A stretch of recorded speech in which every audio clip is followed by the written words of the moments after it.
Olá pessoal, tudo bem com vocês? Vamos lá para mais um vídeo aqui bem interessante sobre análise de dados com Power BI.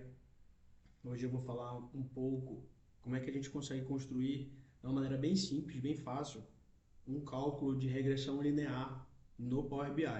Né? A gente usa basicamente, a gente cria uma tabela, né? Utilizando uma função DAX que foi disponibilizada pela Microsoft recentemente. Recentemente, nem tanto, né? Mas há pouco tempo. E a gente vai criar uma medida para utilizando as informações dessa tabela que ele vai criar, né? Uma tabela de uma única linha que essa função DAX cria e faz todo o cálculo estatístico, né? Que é bem complexo. E a Microsoft facilitou a vida de um monte de gente aí que trabalha com estatística no Power BI, principalmente, obviamente, a regressão linear. Falando um pouco da regressão linear, a gente é exatamente uma maneira de você poder fazer um forecast, por exemplo, um previsionamento, você consegue fazer olhando para o histórico, né? Basicamente, a gente informa para ele dois eixos, um x e um y, e informa dois valores a serem calculados, e ele cria uma linha de tendência sobre esses dois valores, né? Desses dois eixos. E a gente consegue prolongar, por exemplo, se o faturamento por mês, né? Ou por período, a gente consegue é, ele faz uma análise das vendas durante um determinado período e ele cria uma linha de tendência, né? Uma reta diante desses dois eixos. Ele cria uma reta e a gente consegue ver, dependendo da inclinação dessa reta, dessa linha de tendência, a gente consegue fazer um previsionamento de algo, né? Eu vou mostrar isso aqui na prática, é bem simples, bem fácil, muito útil para quem trabalha com dados aí, né? Por exemplo, você pode fazer na sua empresa aí, né, uns seus projetos, quanto de produto eu preciso ter no estoque olhando para o meu passado recente. A gente consegue fazer isso, consegue fazer previsionamento, sabe? De faturamento, de produto, de cliente, enfim, de qualquer coisa com regressão linear. Então, é bem poderoso e por isso ele se torna muito útil e no Power BI é muito fácil de fazer. Vamos lá, eu vou mostrar aqui como é que faz. Antes de qualquer coisa, eu tenho uma base bem tranquila, eu mesmo fiz no Excel para poder facilitar. Eu tenho um F-Vendas com a data, a quantidade e o valor e uma de calendário criada aqui simples, certo? Eu já fiz aqui as medidas que a gente vai precisar utilizar, que é uma média de faturamento, utilizando a BrazeX, uma média de volume, da mesma maneira, um total de vendas e um volume, né? Estou dando uma soma exatamente nessa tabela aqui, que é a nossa FV. Estou dando uma soma nessas duas colunas aqui, simplesmente isso, ok? Vamos lá. A primeira coisa que a gente vai fazer, a gente vai criar uma tabela da regressão por faturamento, sabe? A gente vai utilizar o faturamento para fazer a previsão utilizando o faturamento. Então, eu vou clicar aqui em modelagem, eu vou clicar em uma nova tabela, eu vou chamar essa tabela de regressão faturamento. E qual é que é a função, né? Esta aqui, ó, Linext X. Ele pede uma tabela e os dois eixos, certo? Eu vou usar a nossa tabela de calendário. Porém, a gente precisa se atentar porque se a gente não disser para ele não filtrar só para quando teve venda nas datas, ele vai pegar a data que não tem venda e ele vai quebrar a análise, né? Ele vai pegar a data que não tem venda e vai jogar a análise dele, vai distorcer a análise dele. Então a gente precisa tirar as datas. Como é que a gente faz isso? A gente coloca um filtro aqui e a gente bota a nota de calendário, né? Vírgula, e a gente está expressão, qualquer expressão. Eu pego a minha total vendas, que é uma medida que eu fiz antes, e eu preciso dizer que ela é diferente de blend. Simples assim, fecho, vírgula, eu vou lá para baixo e eu vou colocar os meus dois eixos agora, certo? Então, a meus dois eixos que eu vou usar, o meu previsionamento vai ser de média de faturamento, ok? Para ficar um negócio mais tranquilo de fazer, certo? Mais poupável, né? Porque se você botar uma soma de vendas, você vai dizer quanto que você vai vender lá na frente. E aí é um pouquinho mais complexo de você chegar perto da realidade. Então a média não, a média você enxuga mais os números, você inibe um pouquinho mais de erro, você consegue ser um pouquinho mais exato, né? Então, eu vou pegar aqui a minha média de faturamento, exatamente essa medida aqui, e o meu eixo X é o meu tempo, né? Então é a de calendário. Data, desculpa pessoal, botando demais o aqui. Tá? Então, fecha aqui e tá pronta a nossa tabela de que eu vou usar agora para fazer com uma medida e vou usar esses dados. Rapidamente, se eu vier aqui, ó, regressão de faturamento, eu vou ter os números que ele criou para mim, tá certo? Então, eu tenho aqui a nossa medida, a nossa tabela, né? Da previsão de faturamento. E vamos ver como é que a gente vai criar isso aqui. Agora eu preciso criar a nossa medida que eu vou utilizar para usar os campos que estão lá, né? Então vamos lá. Eu vou pegar essa aqui, vou chamar de regressão faturamento.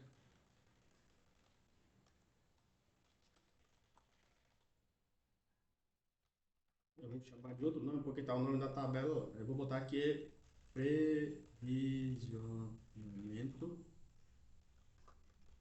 faturamento.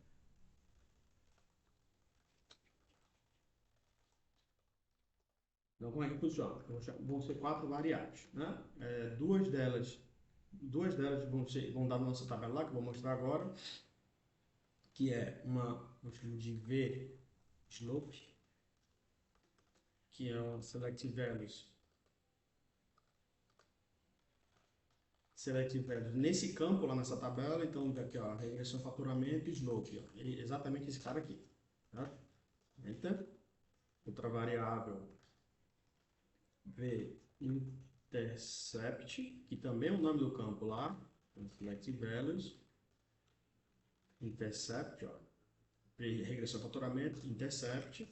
A outra eu vou chamar ela de X, e eu vou pegar o eixo X, que no nosso caso o eixo X é o nosso tempo, né? O nosso tempo está na base, no X, igual, select value, aqui faltou fechar, né? Esqueci essa aqui, beleza. Select value, a de calendário, data, fecha. E a última é o cálculo propriamente dito da nossa regressão, que eu vou chamar de y, que ele é igual o x, a nossa medida, exatamente a outra medida que foi feita. Eu vou multiplicar isso aqui pelo slope, v slope, mais o v intercept.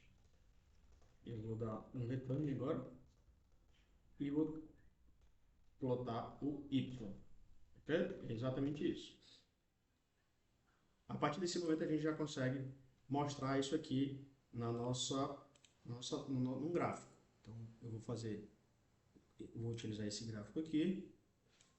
No eixo X eu vou botar a nossa data com toda a hierarquia, certo? Então, X aqui, vem aqui. E eu vou, no Y eu vou botar o total de vendas. Tá assim, porque eu preciso, como tem 2 anos lá, eu vou botar aqui um filtro de ano, tá? Então, um outro filtro aqui. Vou botar um filtro de um ano aqui, certo? Só o ano. Vou botar aqui para fiscal. Ok, vou botar só 2024. E vou descer a hierarquia aqui, tá? Então tá aqui as vendas de 2024. E agora eu vou botar a nossa previsão de faturamento, que é a medida que a gente acabou de falar da regressão. Certo? E tá bem aqui. Eu vou botar no outro eixo para a gente ver a diferença. Tá aqui. O que aconteceu aqui, pessoal? Ele fez um cálculo estatístico olhando para todas as vendas. Aqui eu estou por dia, se você perceber, ó. Tá? Eu estou por dia aqui, ó. Não deixa. Ok. Eu estou por dia. Então tá ali, ó. No 31 de maio de 2024, a minha venda foi 11.600. né? A minha previsão de faturamento foi 9.000, né? 9.222. O que isso significa? Ele pegou o cálculo estatístico atrás anterior a 31 de maio e fez o cálculo para aquela data, dia 31 de maio. E ele quase acertou, né? Ficou bem próximo. E aí, vocês percebem que essa reta aqui é uma linha de tendência de venda. Então, lembra que eu estou mexendo com a média, né? Então, a média ele não vai ser exata, né? Não vai ser exata, obviamente, porque tem vendas acima e abaixo, ele vai pegar a média. E aí a gente consegue dizer o quê? Qual é a leitura que a gente consegue dizer aqui, ó? Em dezembro, eu tenho venda até outubro aqui, né? Ó, eu tenho venda até outubro aqui, né? Inclusive é só até hoje, que é dia 6, dia 5, ok. Aqui eu já não tenho mais venda, né? A linha azul clara, ela não existe mais nesse momento. Por quê? Porque eu não tenho mais venda. Porém, a nossa linha de tendência da regressão linear, ela continuou, né? Entregando para a gente uma previsão de média de faturamento de 9.787, olhando para todo o contexto anterior a ele, né? Aí que está a grande sacada da nossa regressão linear. Esse é o previsionamento aqui, ó. Então quer dizer que a gente, se colocar o mouse aqui, eu estou dizendo, a leitura está me dizendo que dia 24 de dezembro, a gente deve ter uma média de vendas de R$ 9.916, né? Eu estou usando sempre média. Então, eu ia fazer a do volume, é exatamente a mesma coisa, porém, aqui eu não vou usar a média de faturamento, eu vou usar a média de volume. E aí ele vai trazer para mim aqui o volume que eu devo vender nesse período, e não só mais o faturamento, né? Então, muito útil, muito interessante isso aqui para quem quer fazer mexer já com coisas bem mais elaboradas, né? Entregar muita riqueza no projeto. Obviamente, isso aqui a gente vai fazer algumas modificações, algumas coisas para poder fazer uma entrega mais rico. Mas, basicamente, isso aqui é o alicerce de tudo, certo? É criar uma tabela, né, dessa maneira aqui, muito simples, e depois criar uma medida utilizando a lógica da regressão linear, que é exatamente essa variável aqui, utilizando as três anteriores que a gente criou, e a gente dá um return nela. Beleza, pessoal? Bom, esse vídeo ele é bem interessante. Se você quiser mais detalhes, vocês deixam um comentário aí. Compartilha com quem vocês acharem que pode ser interessante para ajudar em alguma coisa. Eu me coloco à disposição aí para ajudar, tá certo? Com a maior boa vontade do mundo. E eu espero que vocês gostem. Boa semana para todos, pessoal. Fiquem com Deus e até a próxima. Um abraço.